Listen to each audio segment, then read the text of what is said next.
Genesis 17:9 to 12 reads, And God said to Abraham, As for you, you shall keep my covenant, you and your descendants after you throughout their generations. This is my covenant, which you shall keep between me and you and your descendants after you. Every male among you shall be circumcised. You shall be circumcised in the flesh of your foreskins, and it shall be a sign of the covenant between me and you. He that is 8 years old among you shall be circumcised, every male throughout your generations. And the actual event of circumcision is recorded in verses 22 to 27. Now we should remember what was physical and literal to Abraham is intended to have a spiritual significance to us today. In the New Testament, therefore, we no longer read of circumcision of the flesh, but of the heart. The heart is a symbol of the soul, the mind, emotions, and will, the whole personality. Every believer in Christ is to bear on his heart the sign of Christ's Lordship. The total personality is to be at his disposal. Philippians 3 verse 3, Paul says, We are the circumcision who worship God in the Spirit and rejoice in Christ Jesus and have no confidence in the flesh. We are to have no reliance upon ourselves, but rely totally upon Him.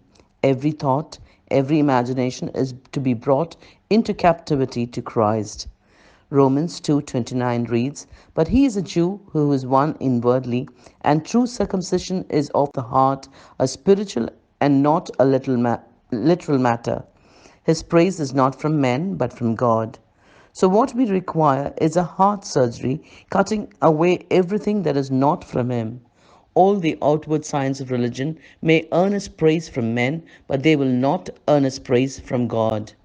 Colossians 2:11 to 14, and him you were also circumcised with a circumcision made without hands, in the removal of the body of the flesh by the circumcision of Christ, having buried with him in baptism, in which you were also raised up with him through faith in the working of God, who raised him up from the dead.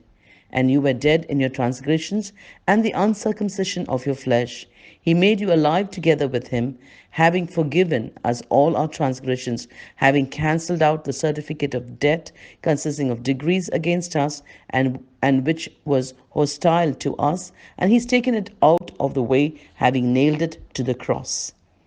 Paul says clearly that as Christians, we don't need to be circumcised, but we need to be baptized. When should we be baptized? When we have faith to believe that our sin, our debt is paid in full through Christ's supreme sacrifice on the cross.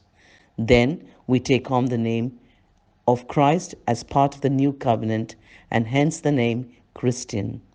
Our covenant name is Christian.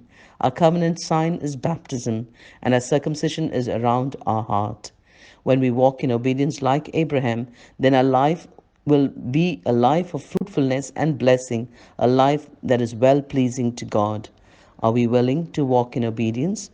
Be blessed.